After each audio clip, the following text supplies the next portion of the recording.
Well, it is certainly 74 degrees, it says on the dash here. Little windy. Wind's a tiny bit chill. I'll tell you what, it would be a warm summer day if it wasn't for the chilly wind. On my way back to Northfield, I only took one back with me, and that was Mountaineer Prince. I'm not confident that Melisandre will get in next week. You guys know we've had issues with getting horses in. Poor Vehement. Knew he couldn't just get 3 weeks in a row. Hopefully we can get him in at... hopefully we can get him in this weekend. He does technically fit the non-winners of 4. Geez, I hate racing him in there. Anyway, Melisandre, the maiden class. Obviously, this time of year, a lot of PA breds qualifying, getting ready for the races, and it is PA owned and sired first here in Pennsylvania at the Meadows. So Melisandre is a Kentucky bred owned by an Ohio outfit. So don't know. They split it last week. Tim was optimistic, but the reason I didn't just force my hand to say put her on the trailer and go home was we do have Grand Slam Dio at Century Legion to race in the maiden classes. He fits it on the claiming tag.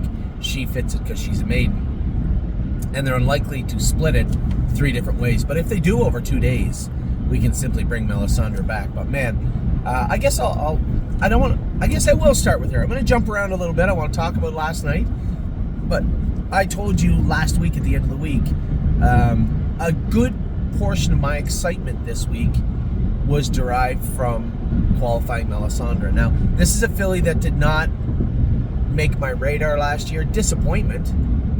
You could tell she was a little immature, wasn't doing her work as good as she could. She had a curb that was bothering her. Her front feet bothered her a little bit. A lot of stuff going on, and really none of it good last year. So as we started to train her back, there was that tiny voice in the back of my head saying, pay attention to the breeding market, because you may have to switch gears with her and get her in full.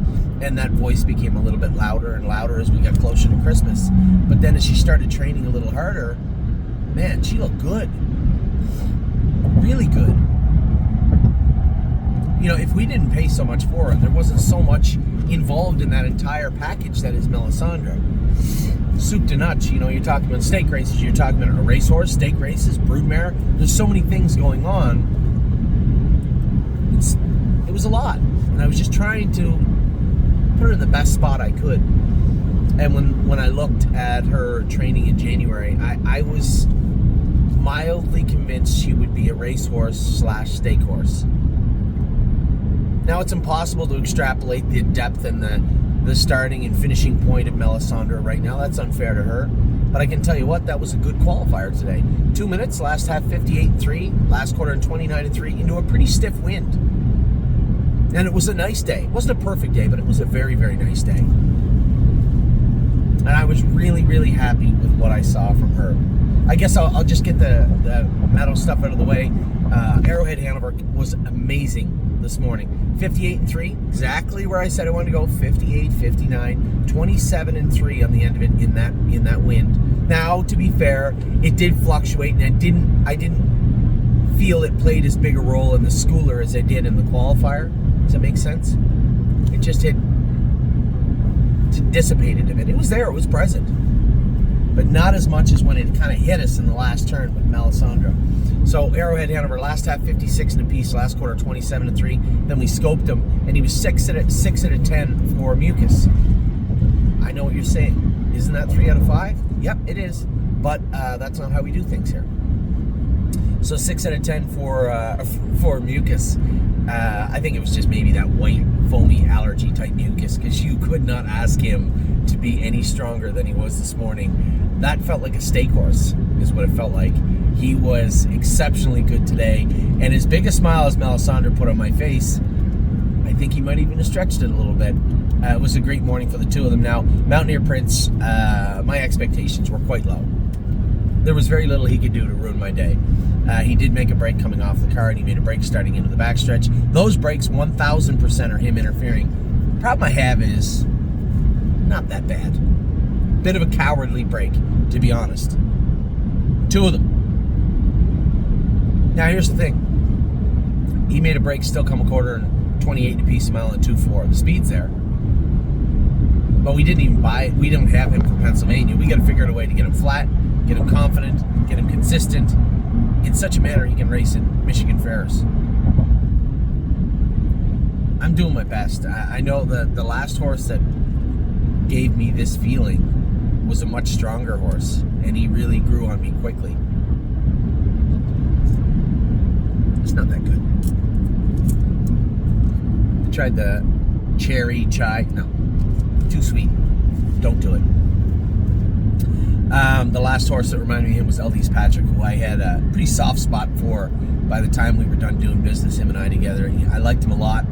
He'd done a lot of good things for us, but he was a bigger, stronger animal, and I think he could overcome, he'd get out of gear and mentally he'd be a little fractured, but he would overcome it because he could power through it. Mountaineer Prince just doesn't have that strength, that girth, that weight, that muscle, that power.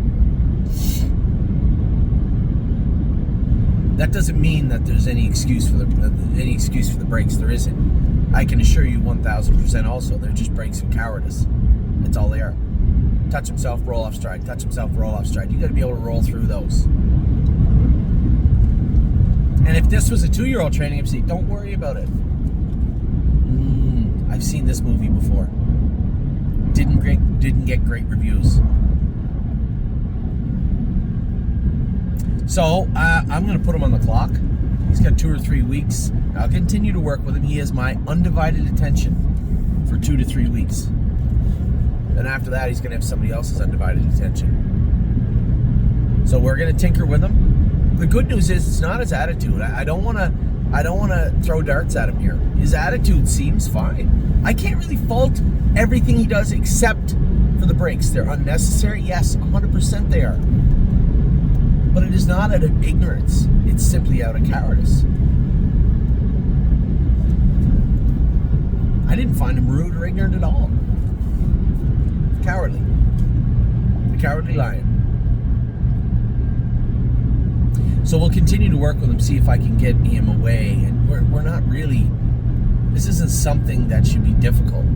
There shouldn't be a need for a shoeing change first and foremost. Shouldn't be a need for one. We'll try. And then we'll try until we won't, right? And that's where we're at with Mountaineer Prince. The speed is there, the stamina is there. He is ready to race, except for a few little breaks he keeps making in stupid places. Now, I should say stupid places. Both breaks were in the exact identical spot. As you come out of the turn, you switch leads, and you power down the straight. That's where you run. The problem I have is that's the same straight as the front stretch. We come out of the last turn, I chased him the whole way down the lane. He never lifted his head once. So what is the big deal between the back stretch and the front stretch? Because it isn't just getting qualified at the Meadows. It's not even the biggest deal. We have to have him hung up and ready to go in such a way that he can just waltz over to Michigan and seamlessly fit in.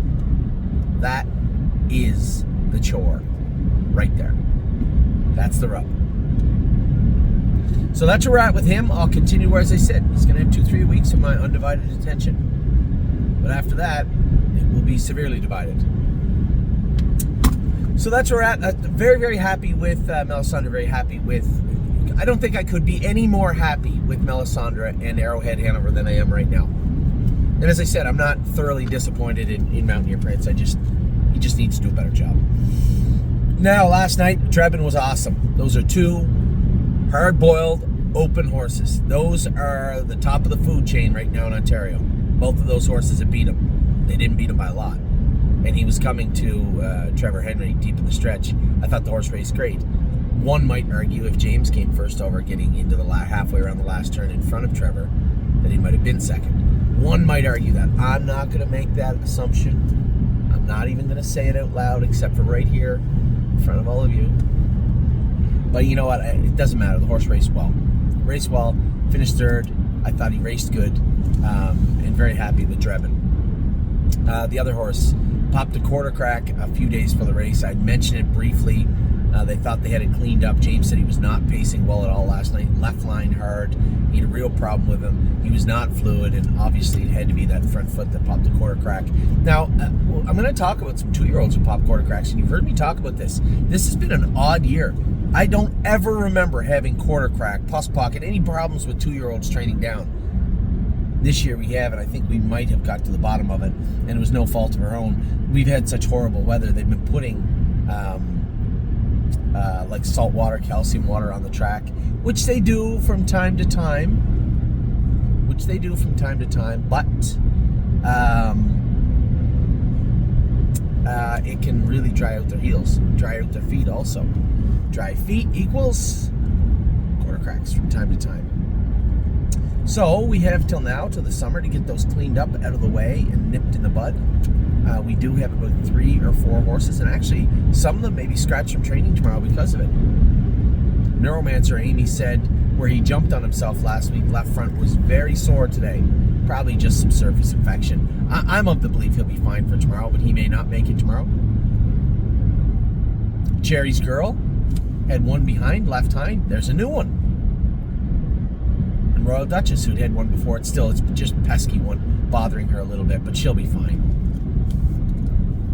Got to overcome. And I'm sure a lot of those horses will. So, Neptune, quarter crack last night. I think 1 + 1 = 2. The horses really got a slick gait for the most part. And if his gait was disrupted last night by a quarter crack and he looked awful and he felt awful, well, it stands to reason he'd race awful. I don't think he raced awful, but he certainly didn't race great. But I think it's explained pretty easily in what I just said. So we had and greatest ending was flat. Greatest ending's got to leave there. You know, I sparred a little bit with someone the other day and sent me an email saying, you got to do this and you got to do that. Here's the thing. My first instinct is to politely inform everybody that just because you see a horse on a track does not mean that you know the horse. There's a lot that goes into getting the horse there, and there's a lot that goes into racing the horse there. The reason I've been protective of greatest ending, there's a horse that was a dud since we bought him. I'm trying to race him in a place where they race for a lot of money. At least we can get, try and mitigate some of that loss over the next year or two with him, or less, whatever it takes. But it seemed like a logical place to be. He raced good for 2 or 3, 4 starts there. But he has not raced good for the last 2 or 3 or 4 starts. Here's a horse that ties up easy and has foot problems. Now, a fair take on somebody said he needs to go to the Poconos. And a fair take on that was the track is better. The surface is better. That's a fair assessment. I think it's widely regarded as one of the better surfaces outside of the Red Mile and maybe the Meadowlands would be the Poconos. Generally speaking, that's a fair ball. But now you have to deal with the tying up. That comes from building a rapport with the horse, understanding what works and doesn't. Does Stacy turn him out every morning? Does he never get turned out? Does he jog light? Do they jog him further? Less? Does he train in between? Everybody does it a little bit differently. And he was good for us in starts too, but terrible in other starts. A problematic horse. Inconsistency is the name of the game with him. So, Poconos could be easier racing right now. The footing could be easier for him right now. So maybe I will entertain him. My first inclination was no, because I thought and hoped he'd race good on Sunday. He did not. Clearly he was paralyzed on the right line. He does have an old injury right front that bothers him. Is that acting up? I don't know.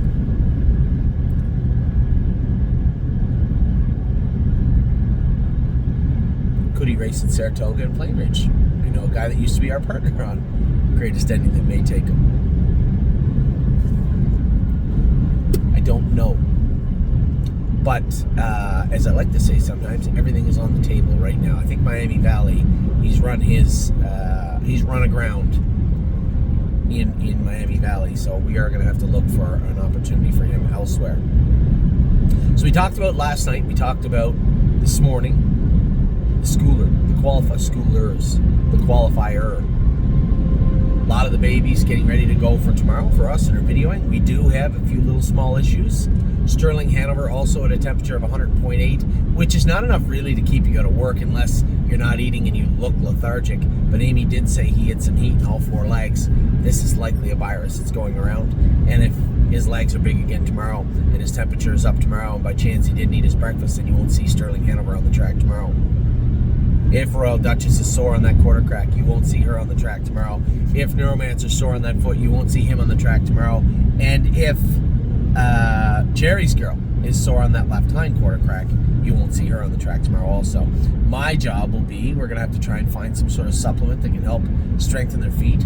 I know there's a number of them out there. Biotin obviously is the biggest ingredient in all of those. So we're going to have to get some supplement for a number of the horses that have had foot issues. I'm glad at least we likely got to the bottom of where these are coming from. Now it's just a matter of mitigating them and treating them and managing them. And that's what we're going to do today.